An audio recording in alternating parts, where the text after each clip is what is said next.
예, 우리 사람이 태어날 때 내가 태어나고 싶어서 태어난 사람은 하나도 없죠. 어느 날 보니까 태어나졌고 어릴 때는 뭐가 뭔지 모르고 그냥 살았는데 살아가면서 꿈도 생기고 이런 것도 해보고 싶고 나도 이런 사람 되고 싶고 저런 사람 되고 싶고 그런데 철들면서 살아보면 그렇게 세상이 또 만만한 것도 아니고 내가 원한다고 원하는 대로 되는 것도 아니고 점점 힘들게 느껴질 때 사람들은 그때 이제 고민을 합니다. 인생은 뭔가? 왜 살아야 되느냐? 인생이 무엇인데 내가 무엇 때문에 살아야 될까? 삶의 목적을 찾지 못하면, 삶의 목표를 잃어버리면 인생이 점점 힘들어지는 경우들이 많습니다. 잠시 또 열심히 돈 벌어서 세상 향락을 즐기면서 인생의 꿈이나 목적이나 생각하지 않고 그냥 즐기며 살아가는 경우들도 있지만, 살아가다가 어려움을 만나면, 고난이 오면 다시 인생을 생각하는 법이죠. 인생이란 무엇인가? 왜 살아야 되나? 그래서 우리 세상의 유행가도 인생이 무엇인가에 대해서 참 많은 노래들이 있죠. 아마 그 중에서 최희준 씨가 불렀던 인생은 나그네 길, 그 노래가 제일 많이 애창되지 않았었나 그런 생각을 합니다. 목사님들이 유행가를 잘 안 부르는데 어디 놀러 가도 찬송만 부르는데 우리 노회의 한분 목사님은 놀러만 가면 꼭 최희준의 인생은 나그네 길, 그 최희준 목소리 비슷한 목소리를 가지고 꼭 그 노래를 한 번씩 부르시는 목사님도 계셨습니다. 인생은 무엇인가? 인생은 왜 살아야 되나? 목표, 뚜렷한 목적.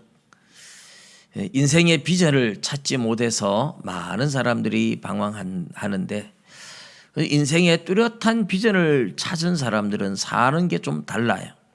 내가 무엇을 위해 살아야 되는지, 내 인생에 가장 가치 있는 일이 무엇인지 찾은 사람, 하나님이 주시는 비전을 뚜렷이 발견한 사람들은 사는 게 달라요. 목적이 있으니까요. 여러분, 가장 열심히 사는 사람들이 누구일까요? 목적이 있는 사람일수록 더 열심히 삽니다.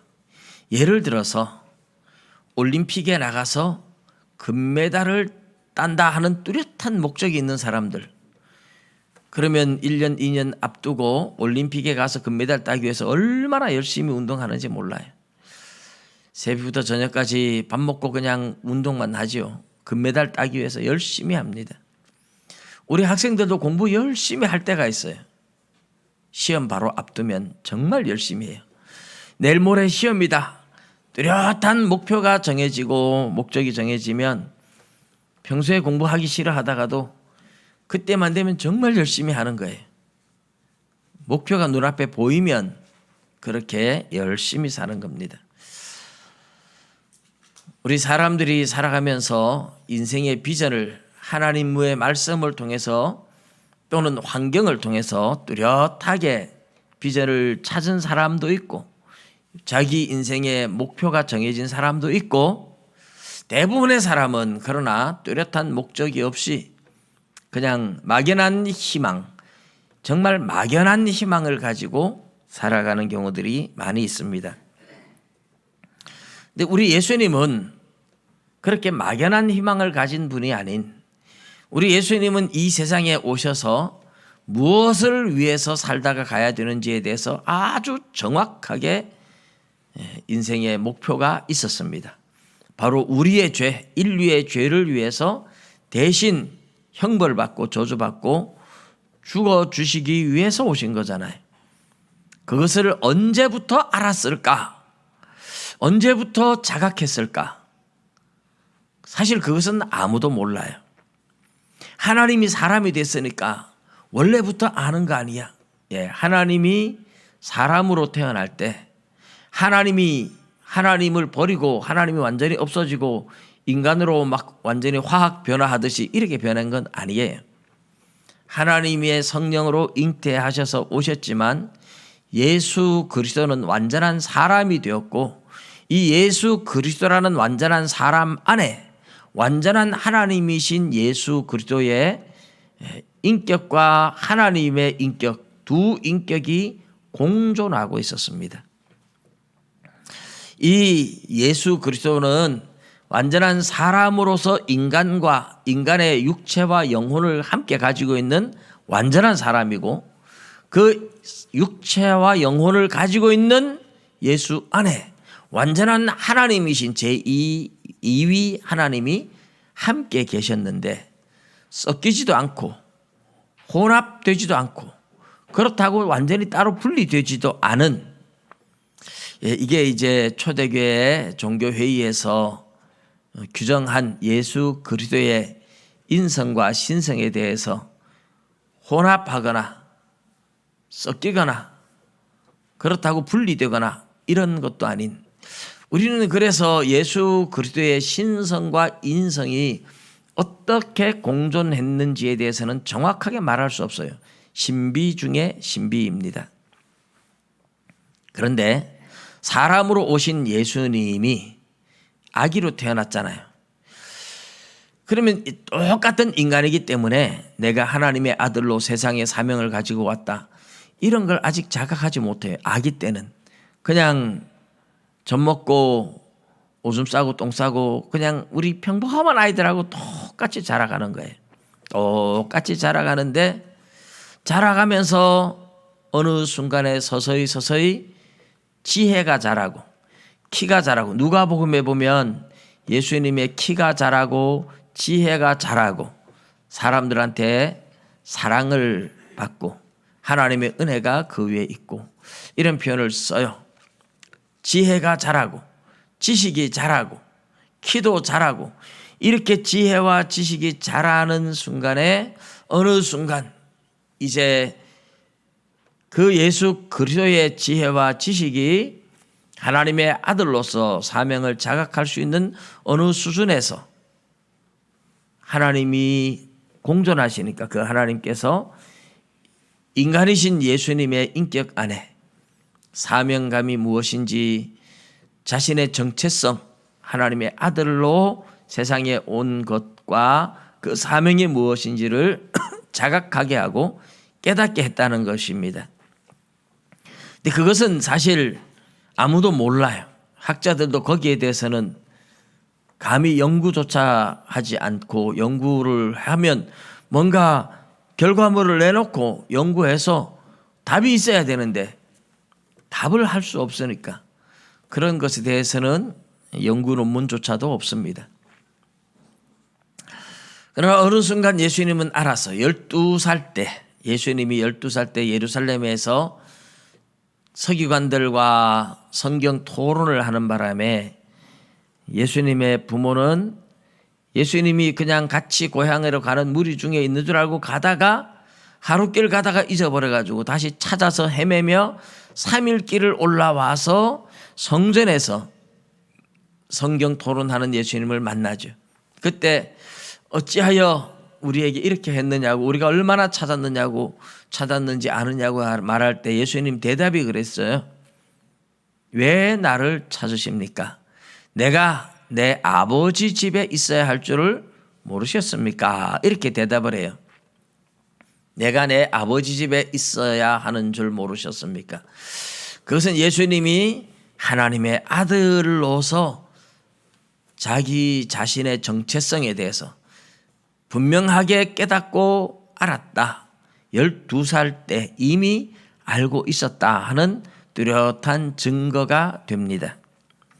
예수님은 어쨌든 12살 전에 이미 세상에 어떻게 왔는지 왜 왔는지 무엇을 위해서 왔는지 스스로 자기 자신의 정체성을 인식하고 계셨다면 예수님은 그 일을 위해서 늘 경건한 삶을 살아갔다고 볼 수 있겠죠. 드디어 30살이 되어서 예수님은 때가 되어서 공적 생애, 공생애를 시작합니다. 나사렛 고향을 떠나서 갈릴리 바닷가에 와서 어부들을 부르고 제자들을 선택하고 부르시죠. 사실 그 전에 예수님은 먼저 예루살렘에 왔다가 요단강 건너편 그 세례 요한이 세례 주는 곳에 와서 세례를 받으시고 거기서 이미 제자들과 만남을 가졌었습니다. 그렇게 제자들은 예수님을 따라왔다가 또 실망을 하고 뭔가 메시아라고 기대하고 왔지만 보니까 아무것도 하는 것도 없고 권력이 있는 것도 아니고 돈이 있는 것도 아니고 뭐 군사를 거느린 것도 아니고 이런 분이 과연 메시아로 활동할 수 있을까? 아마 실망을 느껴서 다시 고기 잡으러 간 제자들에게 주님이 다시 찾아가신 거죠. 배에 올라서 깊은 데 가서 그물을 던져라. 그래서 많은 고기가 잡히는 걸 보고 놀라서 두려워 떨 때 예수님은 나를 따라오너라. 내가 너로 사람 낚는 어부가 되게 하겠다. 그러면서 베드로, 야고보, 안드레, 요한 어부들을 부르고 세리들을 부르고 제자들을 불렀습니다. 그 제자들을 데리고 다니면서 3년 동안 수많은 기적을 보여주고 말씀을 가르치고 교훈을 하고 훈련을 시켰습니다. 예수님이 그렇게 하시는 모든 일들 가운데 가장 뚜렷한 목적은 우리를 위하여 십자가에서 죽어주실 사역, 구원 사역이라고 부릅니다. 구원 사역. 그 목적이 뚜렷하게 있었죠. 근데 그 때를 우리 예수님은 30살이 되어서 집을 떠나서 공생애를 시작할 때도 30살 대제사장이 될 수 있는 나이죠. 그 나이에 맞춰서 예수님 하셨고, 이제는 예루살렘 올라가서 십자가 지고 죽을 때가 됐다. 이것도 예수님은 뚜렷하게 알고 계신 거죠.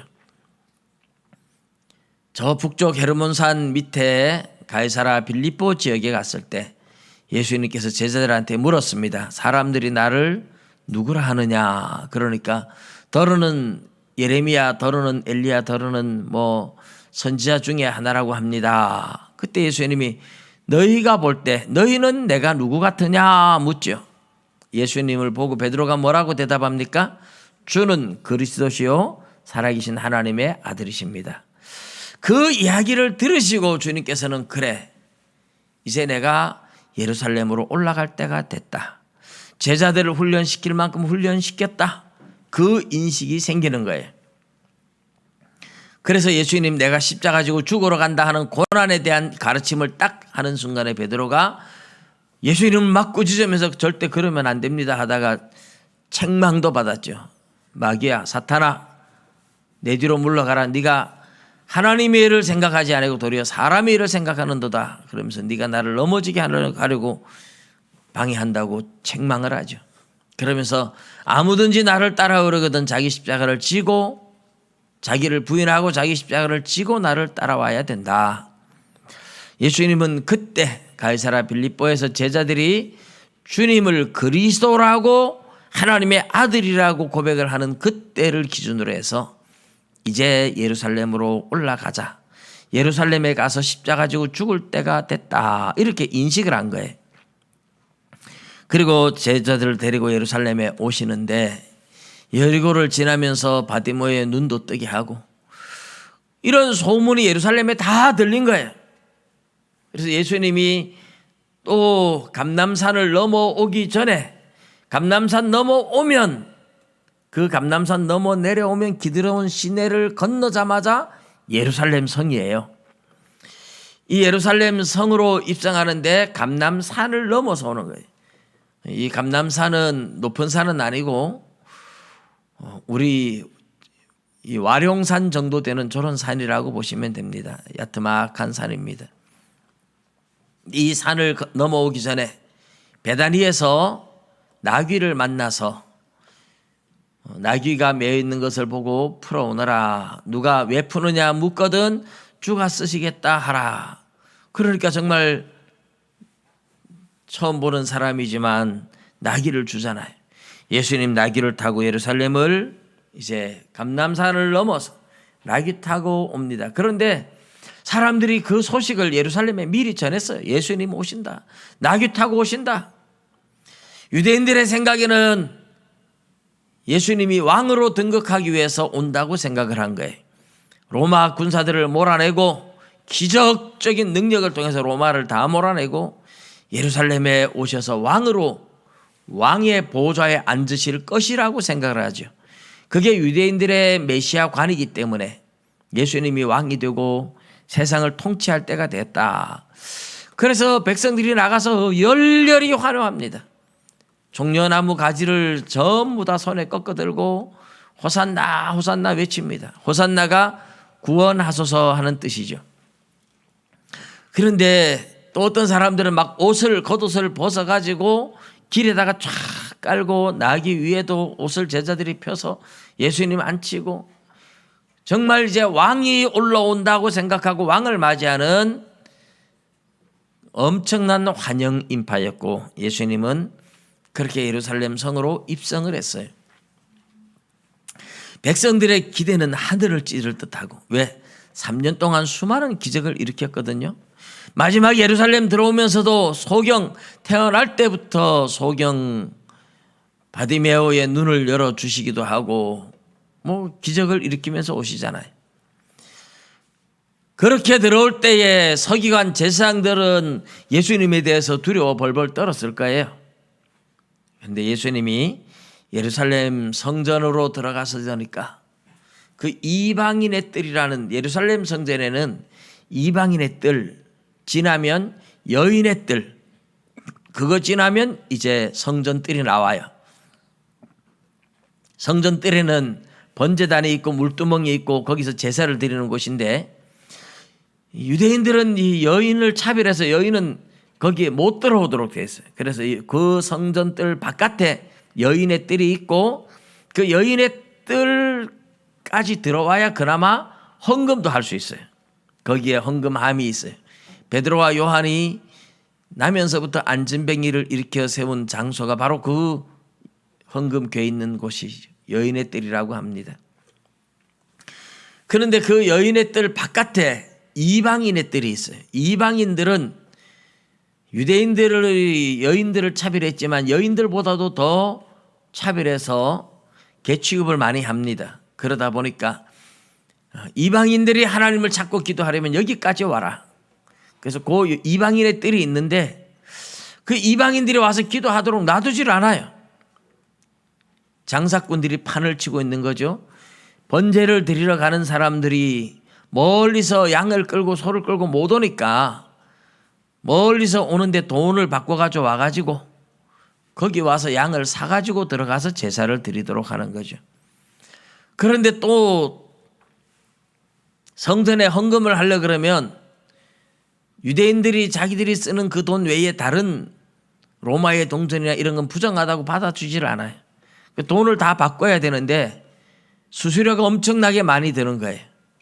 그래서 제사장들이 이방인의 뜰에 장사꾼들 잔뜩 자릿세 많이 받고 넣어놓습니다. 그래서 장사꾼들이 판을 치고 있는데 예수님께서 와서 장사꾼들 다 쫓아냈습니다.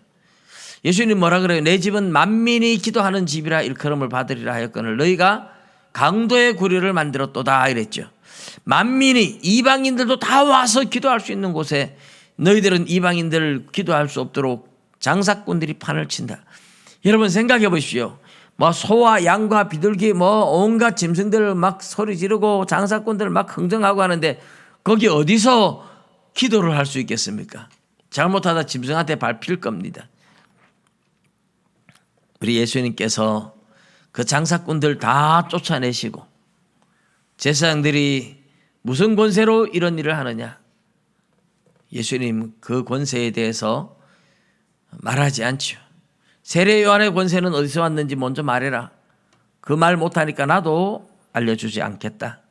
그렇지만 비유를 통해서 예수님이 자신이 어떤 분인지 세상을 심판하러 오신 분이라는 것을 알려주면서 바리새인들, 서기관들, 제사장들, 예루살렘에서 횡포 부리는 모든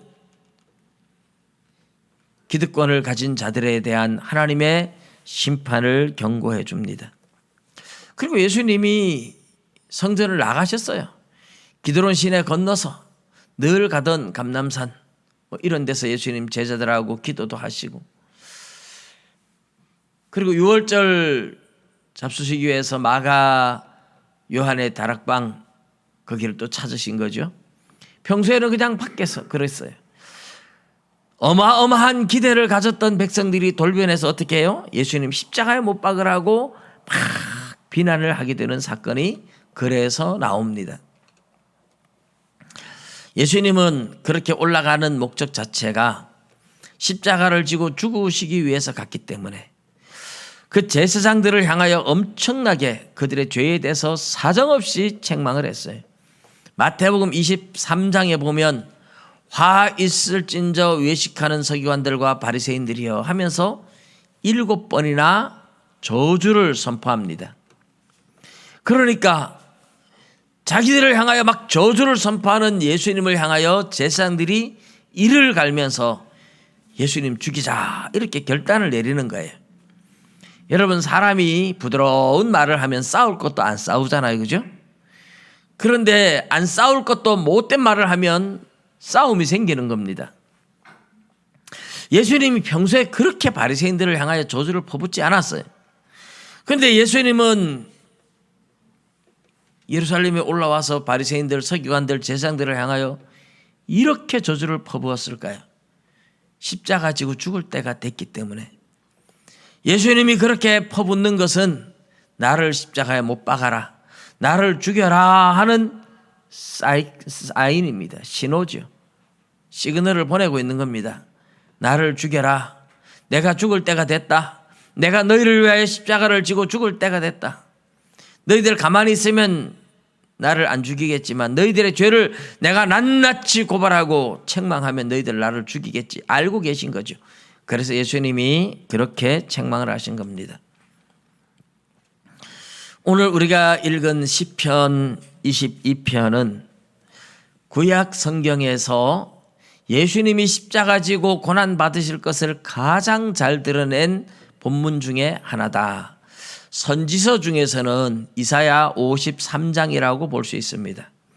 그가 찔림은 우리의 죄 때문이고 우리의 허물 때문이고 그가 상함은 우리의 허물 때문이고, 이 예수님이 십자가 지고 찔리고 상하고 하는 것이 그가 채찍에 맞음으로 우리가 평화를 누리고, 십자가 지고 가시 면류관 찔리고 채찍에 맞고 이런 것들에 대해서 그렇게 정확하게 예언을 해주는 예언이 잘 없어요. 이사야 53장이야말로 정말 예수님이 우리를 위하여 죽으실 것을 가장 잘 예언한 선지서 중에 하나입니다. 근데 시가서 중에 시편 중에서는 다윗이 지은 이 시편 22편이야말로 예수님의 고난을 가장 잘 보여준 내용 중에 하나다. 그렇게 표현할 수 있어요. 근데 이 다윗이 지은 이 시는 다윗이 사울 왕을 피해서 피난 생활을 하던 아마 초창기에 지은 것이 아닌가 그렇게 생각이 되어집니다. 사울 왕이 자기를 죽이려고 하고 사울 왕의 주변에 많은 사람들이 다윗이 죄 없는 것을 뻔히 알면서도 다윗을 조롱하고 다윗을 죽이자고 사울 왕을 더욱 충동하는 거예요. 자기들이 잘 보이기 위해서 하는 것이지만 다윗은 엄청난 위기를 만나면서 두렵고 떨림으로 하나님 앞에 막 부르짖고 기도를 하는데 하나님이 응답도 제대로 하지 않아요. 하나님이 빨리 응답을 해주시면 좋은데 응답도 하지 않고, 그래서 하나님이 나를 버리셨는가 그런 답답함 속에서 하나님 앞에 울부짖고 기도하는 내용이 오늘 우리가 읽은 시편 22편의 내용입니다. 그런데 제목이 아옐렛 샤할 이렇게 되어 있어요. 아옐렛 샤할. 이 히브리 말이라서 특이한 발음이죠. 아옐렛 샤할은 아침의 사슴 이런 뜻입니다. 아침의 사슴, 새벽 사슴 이런 말이에요. 이 새벽 사슴, 그런데 이 새벽 사슴이라는 어떤 곡조가 어떤 그런 장단이 있는 거죠. 우리나라 노래도 뭐 트로트계 이러면 트로트, 또 뭐 우리나라 전통 민요 가락 이러면 민요 가락풍이 다르잖아요. 트로트 그러면 트로트의 음악풍이 다르고 민요는 민요의 풍이 달라요. 일종의 그런 곡조인데 우리 민요를 들으면 전부 다 뭔가 한이 서린 듯한 그런 박자들이 있잖아요. 한이 서린 듯한 그런 이제 박자들, 그런 곡조. 그래서 창을 부르는 국악을 하는 사람들의 노래를 들으면 전부 다 그런 노래. 옛날에 구미에서 학생들 연합 수련회를 하는데 목사님들이 강사를 불렀는데 서재생 목사님이라고, 이분이 승려였는데 절에서 머리 깎고 도 닦던 사람인데 예수를 믿었어요. 그래서 다시 태어났다 이래서 자기 이름을 재생이라고 불러가지고 서재생 목사인데 이분이 와가지고 찬양을 하는데 절에서 그런 가락을 많이 했는지 얼마나 늘어지게 부르는지 몰라요. 나 같은 죄인 부르면 나 같은 죄인, 이것보다 한 3배 정도 더 긴 것 같아요. 학생들한테는 안 맞더라고요. 목사님들이 추천한 강사라서 하기는 했는데 너무 그렇게 늘어지게 하니까 학생들이 답답해하고 별로 안 좋아하는 것 같아요. 중2 변해서 목사가 됐다 이래서 막 하긴 했지만 그렇게 학생들한테는 막 감동을 주지 못했던 것 같아요. 근데 이 다윗의 시 새벽 사슴 하는 이 사슴의 모습은 그렇게 경쾌하거나 발랄한 모습이 아닌 것 같아요. 어쩌면 뭐 새벽 사슴이 경쾌하고 발랄하게 막 아침 이슬을 먹으면서 풀을 뜯고 새벽에 사슴이 이리 뛰고 저리 뛰고 막 즐겁게 그런 곡조일 수도 있겠죠. 생각해보면 새벽 사슴. 그런데 노래 가사를 보면 그게 어울리겠습니까? 가사가 나의 하나님 어찌하여 나를 버리셨나이까, 나는 벌레요 사람이 아니라 내 수족을 찔렀습니다. 막 탄식하고 탄원하고 고통 중에 있는 이런 가사를 붙여가지고 새벽 사슴의 곡조에 맞췄다. 그러면 그 새벽 사슴 곡조 자체가 즐겁고 발랄하고 경쾌하고 그런 곡조겠느냐 이 말입니다. 가사는 어마어마하게 슬픈데 곡은 막 신나는 이런 곡이다. 이 말이 안 되죠. 그러니까 이 새벽 사슴에 맞춘 노래다는 말은 뭔가 굉장히 슬픈 사슴, 뭔가 너무너무 슬픈 사슴의 모습을 그리는 곡조 자체가 슬픈 곡조였다. 충분히 우리가 이해를 할 수 있는 거죠. 제가 오늘 그래서 슬픈 사슴의 노래, 이렇게 노래 제목을, 이 오늘 설교 제목을 슬픈 사슴의 노래다. 이 곡조가 그렇다는 겁니다. 슬픈 사슴. 여러분, 새벽에 슬픈 사슴을 상상해 보십시오. 왜 새벽에 사슴이 슬퍼야 할까요? 그런데 사슴들은 뭐 순한 동물이기 때문에 뭐 그렇게 뭐 부딪힐 일도 없고 싸울 일도 없죠. 그런데 사슴들에게 슬픈 일이라는 것은 맹수들한테 먹이가 되는 겁니다. 나의 하나님 어찌하여 나를 버리셨나이까. 아버지한테 버림받은 이 다윗의 심정으로 부르는 노래라면 아마 여러 가지로 우리가 여러 가지로 상상할 수 있을 거예요. 그런데 맹수한테, 어미 사슴이 맹수한테 잡아먹히고 엄마를 잃어버린 아기 사슴이 새벽에 엄마 찾아 울부짖으면서 그렇게 새벽을 달리는 어린 사슴을 연상해 보면 이 시에 제일 적합하지 않을까 그런 생각이 들어요. 어미와 있을 때는 괜찮은데 어미가 없으니까 작은 오소리나 우리나라 말로 말하면 오소리 같은 여우 같은 이런 것들도 이제 새끼 사슴, 어린 사슴이라고 잡으려고 막 덤빕니다. 그래서 놀래가지고 도망가면서 이리 뛰고 저리 뛰고 도망가다가 언덕에서 뒹굴기도 하고 가시에 찔리기도 하고 피투성이가 돼가지고 막 엄마 찾아 울부짖으며 도망가는 어린 사슴의 모습을 여기에서 연상하면 참 어울릴 것 같아요. 그렇게 도망가다가 울며 도망가는 어린 사슴 앞에 사나운 맹수가 나타나서 사정없이 덥석 물어버리면 그 어린 사슴은 울부짖으면서 마지막 피투성이가 이미 된 상태로 맹수의 밥이 되고 마는 거죠. 오늘 이 시의 내용을 다시 한번 제가 몇 절을 한번 읽어드리겠습니다. 다윗이 그 슬픈 어린 사슴처럼 광야에서 홀로 도망다니면서 아직까지 광야 초창기 피난 시절에는 사람들도 많이 따르지도 않아요. 하나님 앞에 울부짖고 기도하는데 하나님 응답도 없어요.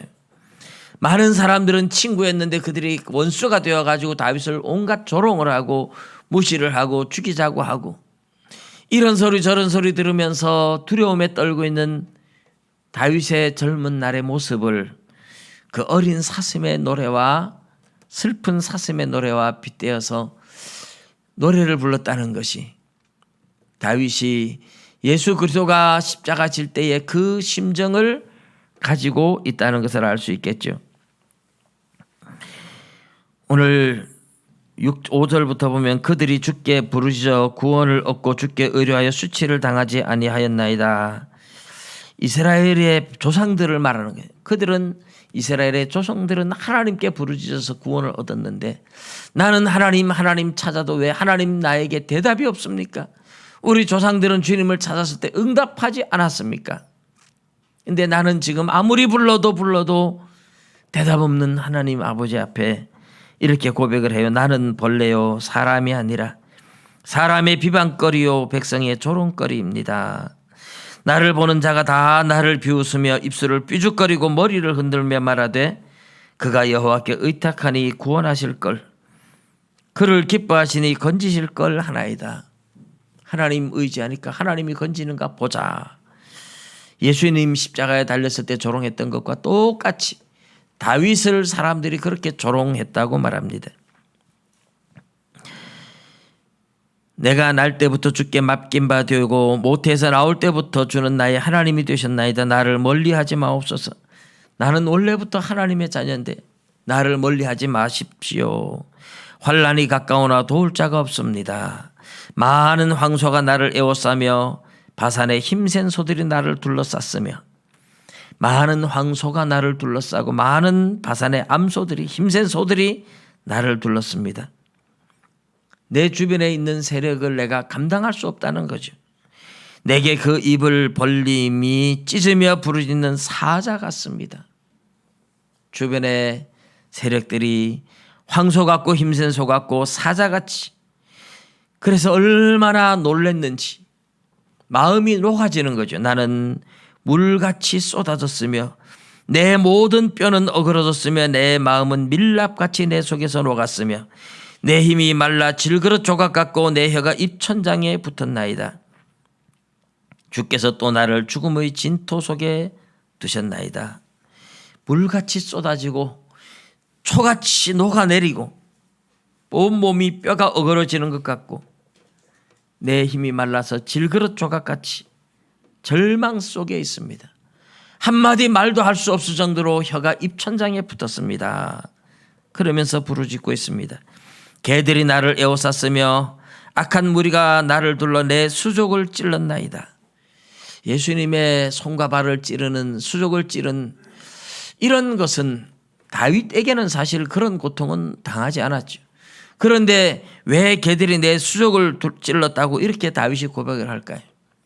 다윗을 다윗의 손발 노릇을 하던 다윗의 장군이었잖아요. 다윗의 손발 노릇을 하던 모든 신하들까지 죽여버렸다는 뜻이에요. 그러니까 다윗이 사랑하고 아끼던 나를 따르던 그런 신하들을 다 죽여버리고 다윗을 잡으러 오니까 나 때문에 죽은 신하들을 생각하면 얼마나 마음이 아프겠어요. 내 손발을 찔렀고 내 모든 뼈를 셀 수 있습니다. 그들이 나를 주목하여 보고 내 겉옷을 나누며 속옷을 제비 뽑습니다. 내 모든 것을 겉옷과 속옷까지 낱낱이 다 빼앗아 간다는 말이죠. 다윗의 아내 미갈까지 다른 데 시집을 보내버렸어요. 비록 다윗이 도망자가 되었지만 그래도 결혼해서 가정을 이루었는데 그 가정까지 다 없애버리고 자기 아내까지 발데엘이라는 사람한테 시집을 보내버렸어요. 모든 걸 다 빼앗아 갔어요. 다윗의 인생이 이렇게 추락할 줄 누가 알았겠습니까? 한때는 왕의 사위가 되었고 장군이 되었고 가는 곳곳마다 승승장구하고 가는 곳곳마다 환영받고 칭찬 들었던 다윗인데 지금은 집에도 갈 수 없어요. 집도 다 처분해버리고 부인까지 다른 사람한테 시집 보내버리고 하나도 남은 것이 없는데 장군 때 따르던 내 수족 같은 신하들까지 다 죽여버리고 갈 곳이 없어 혼자 광야에 나와서 하나님 앞에 울부짖고 있는 다윗의 이 기도에 그나마 하나님이 나타나서 다윗아 염려하지 마라. 내가 여기 있노라. 하나님이 응답만 해주셔도 힘이 날 거 아닙니까? 다윗은 하나님 앞에 그렇게 울부짖어도 하나님이 대답도 없습니다. 가장 절망적인 상황에서 하나님 앞에 슬픈 어린 사슴이 울부짖고 도망가며 쓰러지던 그 슬픈 사슴의 노래처럼 다윗은 처량하게 하나님 앞에 부르짖고 기도하던 내용이 오늘 우리가 읽은 이 내용입니다. 여러분, 우리 예수님 십자가에 못 박히실 때 그 모습이 바로 그런 거죠. 주님을 따르던 제자들도 뿔뿔이 다 흩어져서 도망가고 없고 골고다 언덕을 십자가 지고 올라갈 때 주변에 그렇게 주님을 호산나 호산나 찬양하며 환영하던 무리들이 서서 오히려 십자가에 못 박으라고 조롱하고 입을 삐죽거리고 온갖 모욕을 하고 돌멩이를 던지고 침을 뱉고 그렇게 조롱당하고 골고다 언덕에서 옷 하나 남기지 않고 빨가벗겨가지고 손발에 못을 박아서 십자가에 못 박을 때 우리 예수님의 모습이 얼마나 비참했습니까? 십자가에 매달아 놓고도 하나님을 의지하니 하나님이 구원하는가 보자 그러면서 조롱을 합니다. 남은 구원하였을 때 자기는 구원하지 못하느냐 그러면서 조롱을 합니다. 네가 십자가에서 내려와 봐라 그러면 우리가 너를 믿겠다 조롱합니다. 말할 수 없는 조롱과 멸시를 당한 예수님, 힘이 없어 당한 거 아닙니다. 능력이 없어서 당한 것 아닙니다. 예수님이 세상에 오신 목적이 바로 그거였기 때문에 우리를 살리기 위해서 자신의 생명을 내주어야 했기 때문에 그 일을 위해서 오셨기 때문에 주님은 기꺼이 자기의 생명을 내어주셨던 겁니다. 오늘 우리가 살아가면서 우리 인생은 뚜렷한 목적, 하나님이 나를 왜 세상에 보내셨을까? 그 목적을 찾는 게 참 중요합니다. 나는 왜 사는지 모르겠다 이렇게 말을 하지만 이유 없이 태어난 사람은 하나도 없습니다. 부모가 사랑해서 나를 낳았다고 하지만 하나님의 허락 없이 생명이 잉태되는 법은 없습니다. 하나님이 저와 여러분을 세상에 보내셨고 우리를 세상에 보내신 것은 하나님께서 우리 한 사람 한 사람한테 가지고 있는 목적이 있고 계획이 있는 줄로 믿으시기 바랍니다. 물론 그 비전이 다른 사람들처럼 뭐 큰 비전이 아닐 수도 있고 뚜렷하지 않을 수도 있지만 하나님께서는 우리가 살아가는 환경 속에서 하나님의 영광을 위해서 살 수 있는 길이 무엇인지를 보이고 있습니다. 생명을 살리며 복음을 전하라고 하나님이 우리에게 요구한 것이 있습니다.